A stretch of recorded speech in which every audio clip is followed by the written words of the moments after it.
Oi, oi, oi, muito boa noite! Você ainda tem fôlego para o que Deus vai fazer hoje aqui?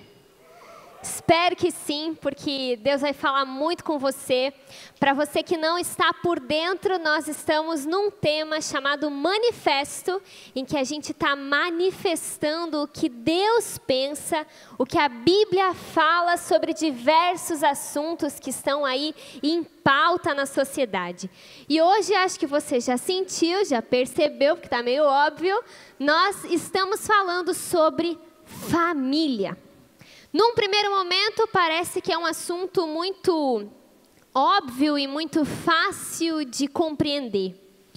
Mas se a gente der uma olhada sutil em como tem sido difícil perceber a crise familiar e a situação de muitas famílias, logo você vai entender que nós precisamos recorrer, voltar à palavra de Deus para entender o que Ele pensa e o que Ele sonha para a família.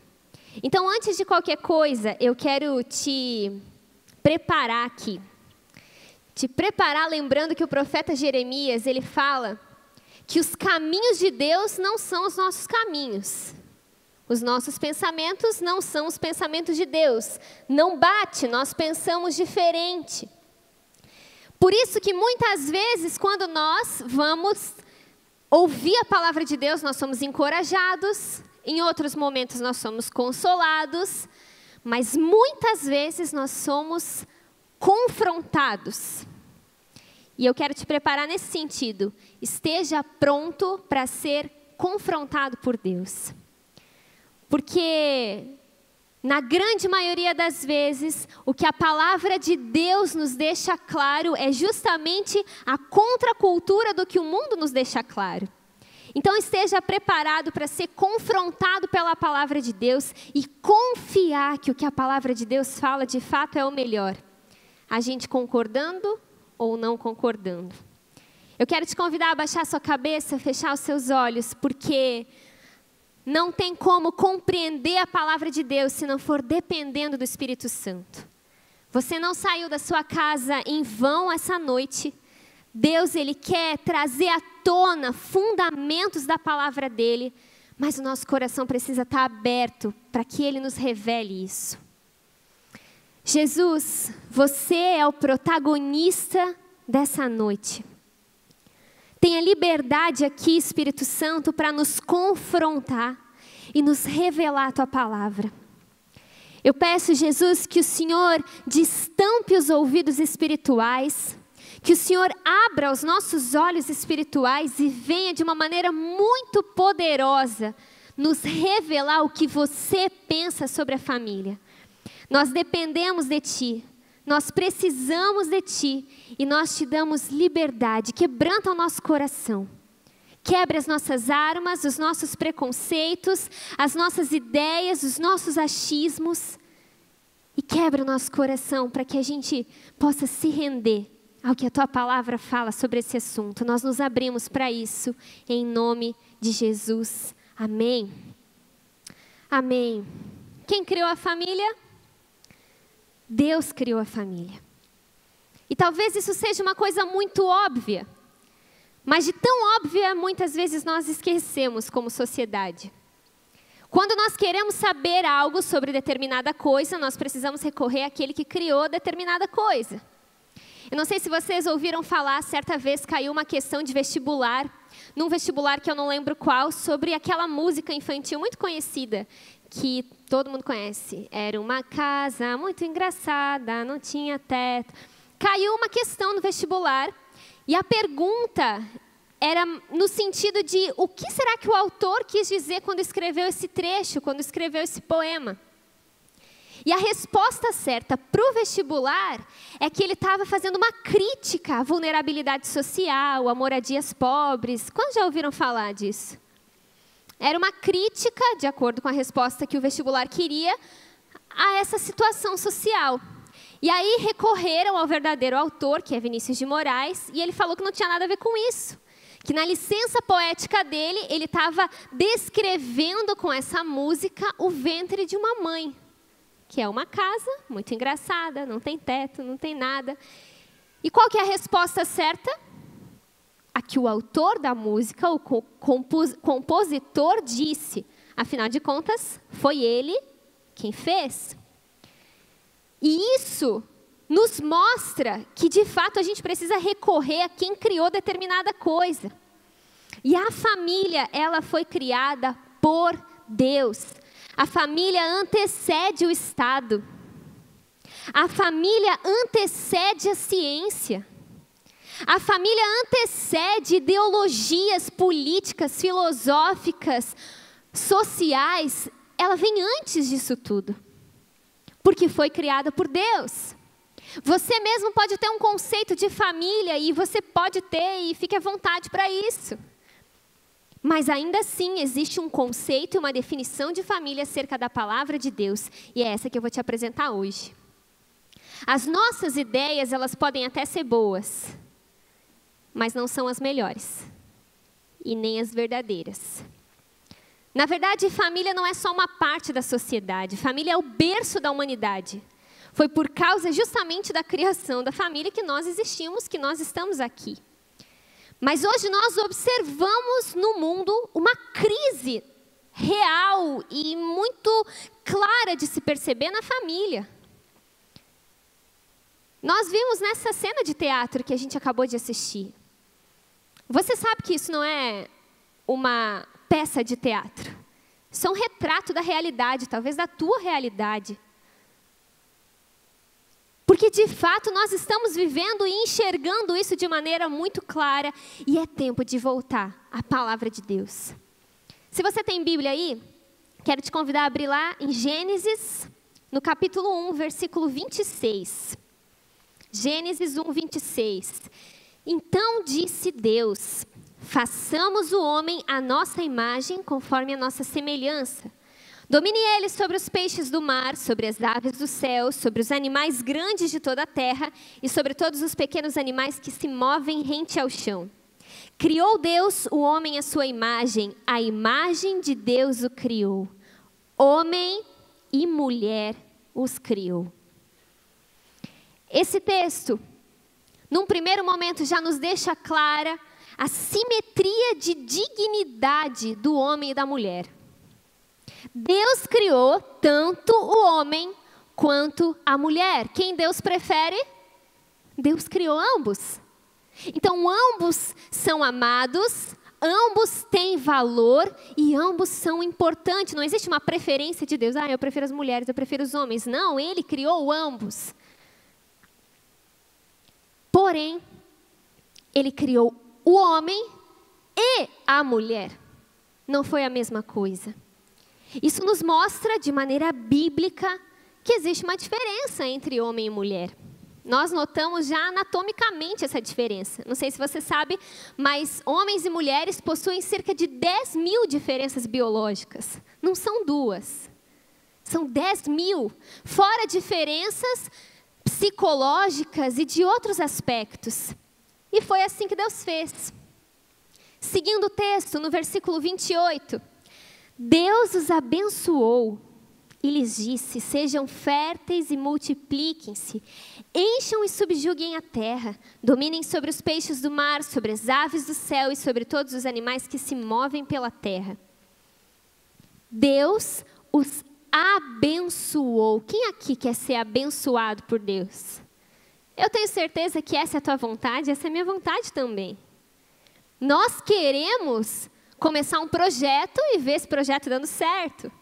Nós queremos começar um relacionamento e ver ele dando certo. Nós queremos se inscrever para o vestibular e passar no vestibular. Não existe alguém que não queira ser abençoado por Deus.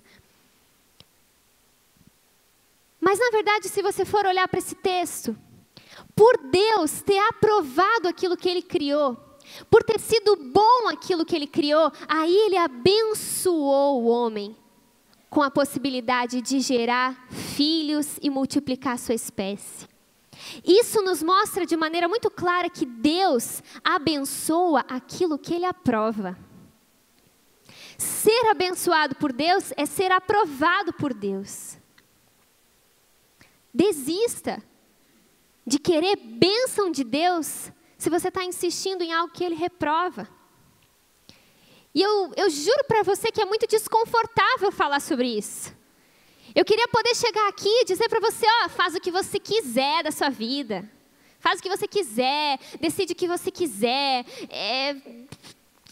Seja livre.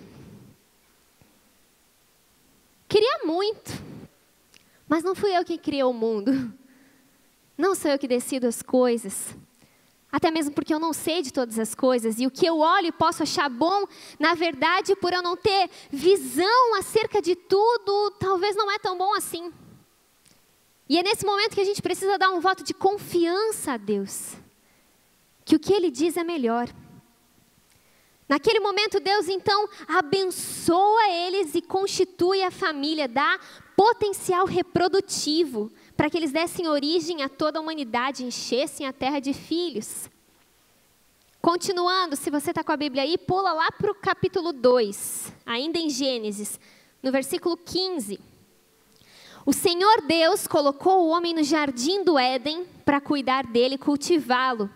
E o Senhor Deus ordenou ao homem: coma livremente de qualquer árvore do jardim, mas não coma, você conhece essa história, da árvore do conhecimento do bem e do mal, porque no dia que dela comer, certamente morrerá. Gênesis, nesse aspecto, muitos teólogos acreditam que é escrito num sentido figurativo e poético. Deus disse, tem um monte de árvore aqui, vocês podem aproveitar, pega banana, pega manga, pega abacate, pega tomate, porque tomate é fruta, conhecimentos gerais. Pode pegar o que quiser, mas essa aqui não, tá? Esse fruto não, porque eu falei que não. Por que não? E aí talvez algumas pessoas pensam, tá, mas Deus tem algum problema com fruta? Deus não tem nenhum problema com fruta. O ensino dele nessa situação é algo muito mais profundo, por isso que esse texto é poético e figurativo. Deus está querendo dizer nesse momento que o homem ele pode ter duas decisões, duas escolhas. Ou de andar com Deus, ou de andar sem Deus. Ou de seguir as direções de Deus, ou de não seguir. E ele deixa muito claro que o homem e a terra, por consequência, seriam amaldiçoados se comessem daquele fruto. E o homem come daquele fruto. Decide cuidar do seu próprio nariz. Passa a ser independente de Deus. E a título de curiosidade, essa expressão conhecimento do bem e do mal, no hebraico, também pode ser traduzida como determinação do bem e do mal. Olha que interessante isso.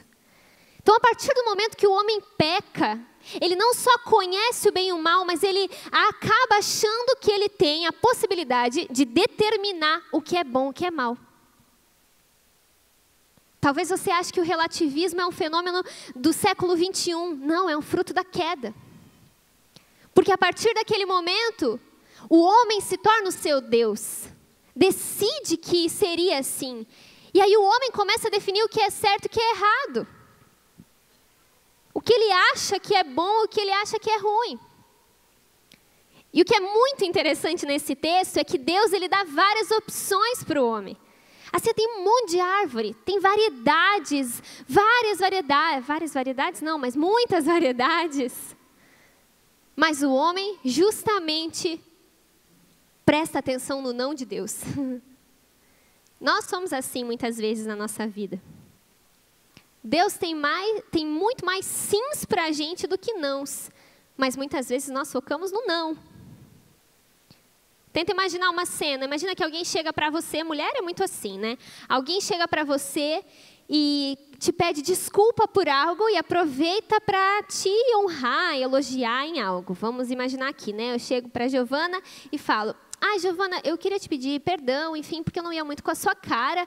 Eu achava você meio nojenta, meio chata, mas eu quero dizer que eu amo agora você. Agora que eu te conheci melhor, é muito bom estar perto de ti. O que a Giovana vai fazer se ela é parecida comigo? Ela vai focar na primeira parte. Ela vai ficar pensando na parte, como assim essa menina me achava nojenta? Quem ela pensa que é? E o perdão, o elogio, ela vai ignorar. A gente é muito bom nisso como ser humano, em focar na parte ruim, em focar na parte que não presta, que não dá, focando nos nãos. Mas a verdade é que Deus tem muito mais bênção que maldição, muito mais pode do que não pode. A gente pode curar pessoas, a gente pode orar, a gente pode ter acesso a Deus, a gente pode compreender as Escrituras Sagradas e ter compreensão de tudo que acontece no mundo. Tantas coisas nós podemos, muitas vezes nós focamos no que não pode. Foi isso que Adão e Eva fizeram. E a partir disso, acabaram relativizando tudo.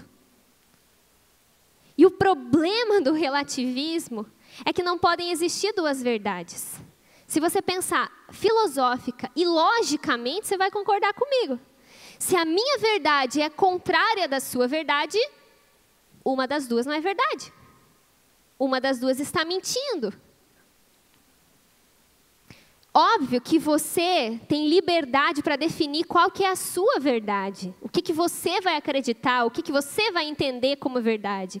Você tem liberdade para isso. Eu estou aqui te apresentando a perspectiva bíblica. Você nem precisa concordar com o que eu estou falando. Aliás, eu muitas vezes vim na onda dura, discordava de tudo que era falado.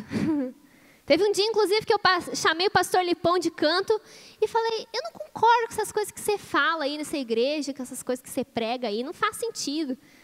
E eu realmente não entendia, só depois que eu tive um encontro real com Jesus, eu comecei a compreender a Bíblia e hoje tenho ela como verdade. Você pode acreditar no que você quiser como a sua verdade, eu só quero te dar uma dica. Não confia muito em você, não.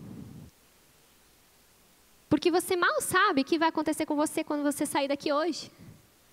Eu também não sei. Nós não temos controle da vida. Nós não sabemos de todas as coisas. A gente nem sabe o dia que a gente vai morrer. Nem sabemos por que nascemos no dia que nascemos.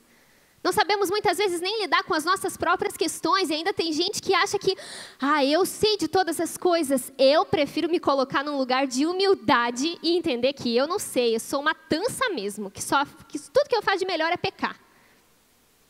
Por isso, eu prefiro confiar no que a Bíblia fala. É muito mais seguro.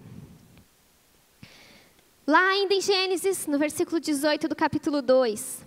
Então o Senhor Deus declarou, não é bom que o homem esteja só. Farei para ele alguém que auxilie e lhe corresponda. O casamento é auxílio e correspondência. Um homem e uma mulher, como a pastora Larissa estava falando lá no início, que se ajudam, que cooperam, não com o fim de que o casamento seja um bom casamento, mas com o fim de cumprir o propósito de Deus. Continuando esse texto, depois que formou da terra todos os animais do campo e todas as aves do céu, o Senhor Deus os trouxe ao homem para ver como este lhe chamaria. E o nome que o homem desse a cada ser vivo, esse seria o seu nome. Assim o homem deu nomes a todos os rebanhos domésticos, às aves do céu e a todos os animais selvagens. Então imagina, né? O homem saiu vaca, tartaruga, bode, saiu dando nome para todos os animais. Todavia, não se encontrou para o homem alguém que o auxiliasse e lhe correspondesse. Esse texto aqui está nos dizendo que uma tartaruga não poderia completar Adão. Que me diz um animal aí. Um papagaio, um cavalo, não poderia completar Adão. Não poderia auxiliar e corresponder a Adão. E talvez você está pensando, mas é óbvio, né? É óbvio, como é que... Imagina, né? Um homem dando em cima de uma lagartixa. Você ri... Mas nesse texto a Bíblia está deixando muito claro que a Bíblia refuta a zoofilia. E talvez pareça algo muito bizarro para os nossos dias, mas eu não sei se você sabe, mas na Alemanha já existem marchas, já existem mobilizações que lutam na defesa do casamento entre homens e animais. Um minuto de silêncio. É engraçado, mas é triste. Porque isso é a total deturpação da palavra de Deus. E às vezes vai deturpando aqui, vai deturpando ali, vai deturpando acolá. E quando a gente viu, a gente perdeu o controle. Enquanto sim, existe um certo e um errado, porque existe um Deus. Mesmo que os nossos achismos queiram contrariar isso, até mesmo porque a nossa natureza é pecaminosa, e é difícil entender a mente tão perfeita de Deus. Continuando esse texto.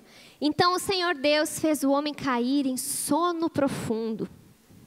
E enquanto este dormia, tirou-lhe uma das costelas e fechando o lugar com carne, com a costela que havia tirado do homem, o Senhor Deus fez uma mulher e a trouxe a ele. Quem aí é solteiro?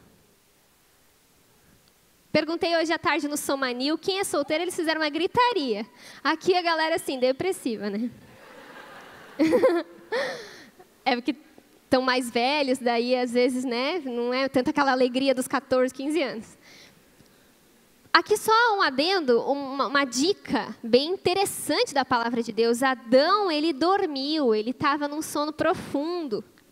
E enquanto ele dormia, Deus providenciou Eva lá para ele. Então, um conselho para você, dorme, descansa, para de ficar respondendo a história de todo mundo no Instagram, curtindo a foto de todo mundo. Dá uma dormidinha, uma descansadinha, mas não dorme por tanto tempo também, né? Que senão pode ser que a Eva já está lá na tua frente e você está moscando. Pega para você se cabe. Glória a Deus. Seguindo. Disse então o homem: essa sim é osso dos meus ossos e carne da minha carne. Ela será chamada mulher, porque do homem foi tirada. Por essa razão o homem deixará pai e mãe e se unirá à sua mulher, e eles se tornarão uma só carne. Aqui Deus está instituindo a família. Quem criou a família? Deus. O que Deus pensa acerca da família, sendo que Ele é o autor? Que a família é a união de um homem e de uma mulher que se unem em matrimônio para cumprir o propósito de Deus. E dentro desse propósito, inclusive, está multiplicar, ser fértil, ter filhos. Obviamente, que nós olhamos para isso e talvez você está aí com dilemas dentro de você, pensando, poxa, mas isso é tudo muito utópico. Justamente porque dentro de nós, como seres humanos, existem desejos e cobiças que são contrários à vontade de Deus. Existem muitos inimigos da família hoje em dia que parece que falam mais alto dentro de nós. A nossa natureza, de fato, é contrária à natureza de Deus. Nós temos desejos impuros. Assim como um homem heterossexual tem tentação, como no teatro que a gente viu, de ter algo com outra mulher. Assim como existe divórcio, homossexualidade, adultério, isso são desejos genuínos que surgem dentro de nós, mas isso não faz deles certos. Nos nossos dias é muito desconfortável falar sobre isso, é tenso, e eu nem queria estar falando sobre isso, até porque eu tenho muitos amigos que são homossexuais, gente que eu amo de paixão, que eu vejo que luta, outros que nem lutam porque não consideram errado. Mas eu tenho um compromisso com a palavra de Deus, de tentar te acordar e te mostrar que ainda existe um Deus, e é Ele que determina o que é certo e o que é errado, por mais dolorido e difícil que seja. Até se tratando da homossexualidade, a homossexualidade não é uma doença, a homossexualidade não é uma simples escolha, é algo real dentro de um ser humano. É uma pessoa que realmente tem atração por outra do mesmo sexo. Não é tão fácil assim, principalmente cristãos que encontraram Jesus, que querem obedecer Jesus, mas lutam com isso. Eu choro junto com algumas pessoas que eu acompanho, porque é um desejo real de dentro delas. Mas o que a Bíblia reprova não é o fato de nós termos desejos, mas é o que nós vamos fazer com os nossos desejos. Porque dentro de mim também tem impulsos de violência, de ingratidão, de inveja, de medo, de preocupação, de moralidade e tantos outros impulsos que não provêm de Deus, e eu preciso calar a boca deles. E o mais sério disso tudo é que viver família de uma maneira que Deus desaprova não prejudica somente a nossa vida hoje, apesar de prejudicar muito, mas a eternidade. O meu medo é que cristãos parem de falar sobre isso, porque é muito desconfortável falar sobre isso. Eu posso descer aqui e apanhar de alguém. Mas se nós não falarmos, quem vai manifestar ao mundo o que Deus pensa? E o que Deus pensa não é algo ruim, é algo bom, porque Ele tem o melhor para nós. Por mais desconfortável que seja, eu preciso te dizer e repetir o que Paulo fala em 1 Coríntios. Vocês não sabem que os perversos não herdarão o reino de Deus? Não se deixem enganar, nem imorais, nem idólatras, nem adúlteros, nem homossexuais, passivos ou ativos, nem ladrões, nem avarentos, nem alcoólatras, nem caluniadores, nem trapaceiros herdarão o reino de Deus. Assim foram alguns de vocês, mas vocês foram lavados, foram santificados, foram justificados no nome do Senhor Jesus Cristo e no Espírito de nosso Deus. Paulo está dizendo aqui que é da natureza do ser humano desejar tudo quanto é tipo de coisa.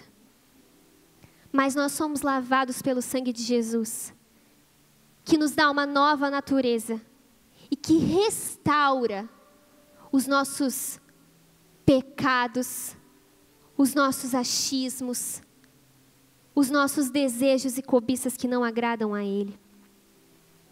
Sabe, a homossexualidade ela sempre existiu. Na Grécia Antiga, no Império Romano, sempre existiu, mas o grande problema é que pela primeira vez em 2013, a corte americana reconheceu como família pessoas casadas do mesmo sexo.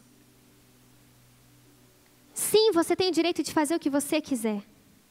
Sim, você tem o direito de se relacionar com quem você quiser. Você é livre, faça o que você quiser. Agora, quem define o que é família ainda é Deus.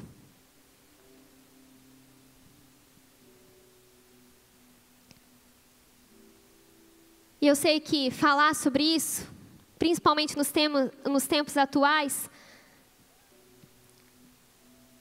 pode rapidamente fazer com que um cristão, eu aqui, seja chamado de homofóbico.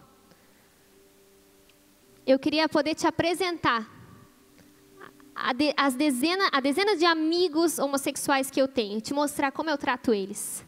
Se eu pudesse trazê-los aqui, eu acho que eles teriam bons testemunhos para te contar. Pessoas que, se preciso, eu levo para minha casa, que eu amo, que são irmãos, amigos meus.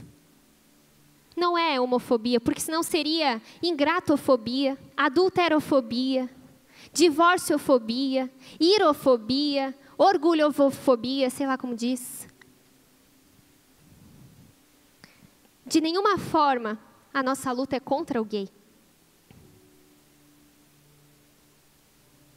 A nossa luta é contra principados e potestades, contra governos espirituais que estão se instalando na educação, na política, na sociedade de uma forma muito sutil, mas catastrófica, e tem destruído o conceito de família que estava no coração de Deus antes de todas as coisas. Antônio Gramsci, um filósofo neomarxista, certa vez disse: nós vamos destruir o Ocidente, destruindo sua cultura. Vamos nos infiltrar e transformar a sua música, sua arte e sua literatura contra eles próprios. Lenin disse: usaremos o idiota útil na linha de frente. Incitaremos o ódio de classes, destruiremos sua base moral, a família e a espiritualidade. Comerão as migalhas que caírem de nossas mesas. O Estado será Deus. Por que eu estou te dizendo isso? Porque às vezes nós somos muito ingênuos. Mas existe uma frente que se apropriou dessas classes minoritárias de maneira ideológica e usurpadora. Na verdade, Lenin odiava homossexuais. Che Guevara matava homossexuais. Muitos que chamam cristãos de homofóbicos defendem a entrada do Estado Islâmico no Brasil. E você sabe muito bem que isso implica no fundamentalismo islâmico, que defende a pena de morte para quem é homossexual. Talvez às vezes por ignorância a gente não consegue entender o que está acontecendo na sociedade. Mas dia após dia, o que é errado tem se tornado certo. E as nossas crianças estão crescendo dentro de uma sociedade que não existe um padrão, uma referência. E isso é sério demais, espiritualmente falando. A nossa luta não é contra pessoas que divorciam, pessoas que adulteram, pessoas que pecam. Senão essa luta seria contra mim, eu seria a primeira a quem nós iríamos lutar, porque eu peco. A nossa luta é contra principados e potestades que de maneira muito sutil e horripilante estão destruindo a família. Eu sei que aqui existem pessoas com as mais diversas crises e dilemas. Pessoas que já passaram por decepções familiares, não tiveram pai e mãe presente, tiveram a sua sexualidade deturpada muito cedo. Eu sei porque eu não estou falando com anjos, eu estou falando com gente, muitos de vocês eu conheço a história. E eu sei que lutam com crises e coisas muito difíceis de conviver.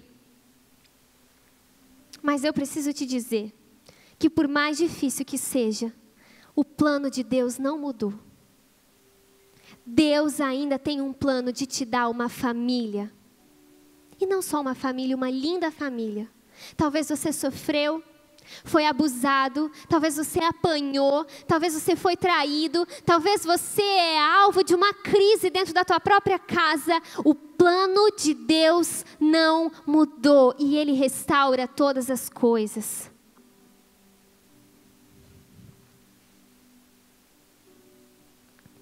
Diante disso,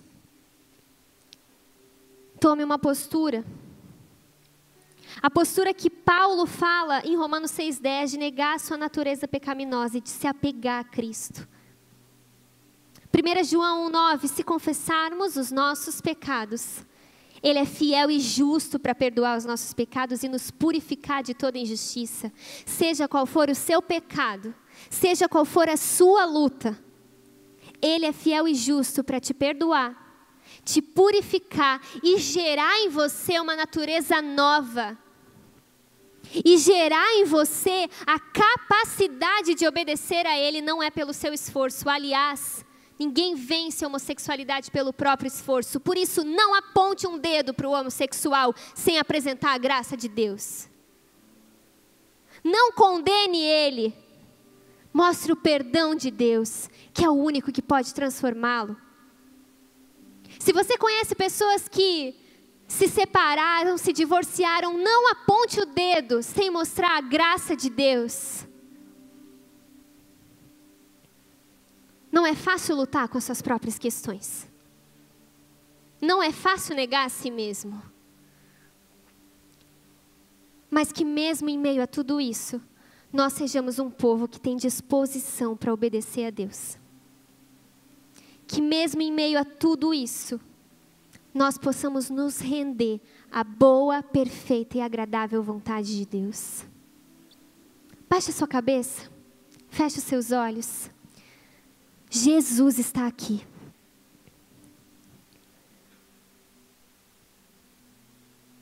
Deus tem um plano na sua vida. Deus tem um propósito na sua vida. E hoje Ele te chama pelo nome, para abrir mão dos seus achismos, da sua própria vontade, se render à vontade dEle. Se você percebe algo acontecendo dentro de você, é o Espírito Santo te chamando para soltar, para derramar, para entregar a Deus todo esse peso, toda essa culpa, toda essa preocupação. Eu quero te dar a oportunidade de entregar a tua vida a Jesus e deixar nas mãos dEle o controle da tua vida. Porque Ele é o caminho, Ele é a verdade e Ele é a vida. Não há outro que te leva até a salvação, a graça de Deus. Todos de cabeça baixa, os olhos fechados. Se você quer entregar sua vida a Jesus, repita essa oração aí no seu lugar. O Espírito de Deus está aqui, Ele te ouve. Senhor Jesus, eu preciso de Ti.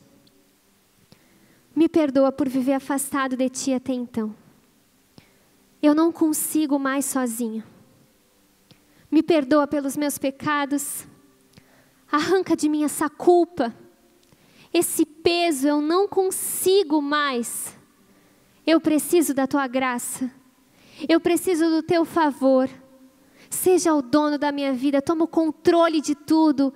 Escreve a minha história, faz tudo novo. Eu te dou a liberdade para fazer isso. Talvez você está há tempos querendo agir, mas eu tenho segurado, eu tenho brecado. Hoje eu quero soltar e dizer, vai Jesus, toma o controle da minha vida. Eu oro assim em nome de Jesus. Amém. Todos de cabeça baixa, os olhos fechados. Se você fez essa oração, eu quero orar por você. Levante uma das suas mãos aí no seu lugar, só para eu te enxergar. Amém. Amém. Todas essas pessoas, foi uma galera que levantou a mão. Pode ficar de pé no seu lugar? Sem constrangimento, a gente está em família. Amém. Eu quero convidar a galera da onda que está aí perto a abraçar essas pessoas.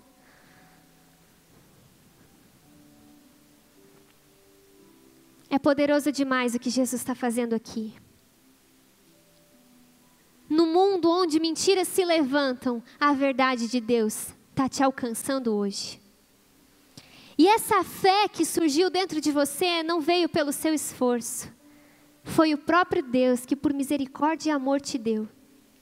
É Ele quem está abrindo seus olhos. E é Ele que vai fazer toda a transformação, não é você. Vamos orar? Estenda suas mãos para essas pessoas. Nós te louvamos, Jesus, pela vida de cada pessoa aqui. Te louvamos porque você é um Deus de amor, um Deus de graça, um Deus de perdão, um Deus de misericórdia. Retire deles, ó Pai, todo o peso da culpa, da condenação. Substitua todo o caos pela paz que excede todo o entendimento. Preencha, Jesus, as lacunas. Preencha, Jesus, os vazios com o Teu amor, que é o amor ágape. Enche-os com a Tua presença, preserve a fé deles e reescreva as suas histórias. Transforme as suas famílias, restaure as suas vidas. Nós te louvamos pela vida dessas pessoas e pedimos que o Senhor os surpreenda com o Teu agir na vida delas, em nome de Jesus. Amém. Amém. Você pode aplaudir Jesus? Ainda existe esperança para a família. Ainda existe esperança para pais, para mães, para filhos, para lares desestruturados. Porque nós somos o povo que ainda ouve a Deus. E para encerrar esse tempo, eu quero dizer para você que é cristão. É desconfortável demais falar sobre esse assunto. É desconfortável levantar a mão na sala de aula, numa escola, numa universidade, numa palestra.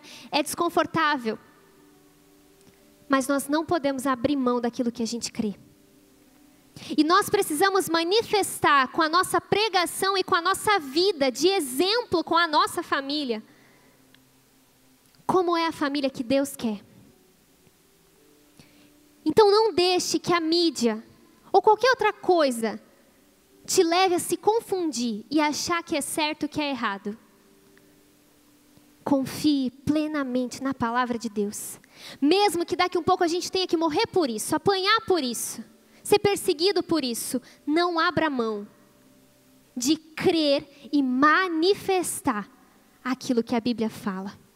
Nós não podemos retroceder, porque nós somos a esperança para esse caos na família que a gente tem visto por aí. Amém? Deus abençoe você, que Deus abençoe sua semana, sua família, que você ganhe a sua família para Jesus, que você seja a melhor mãe, o melhor pai, a melhor esposa, o melhor marido, o melhor filho que você puder ser, porque se Jesus habita em você, é possível. Abraça quem está aí do seu lado, encoraje essa pessoa.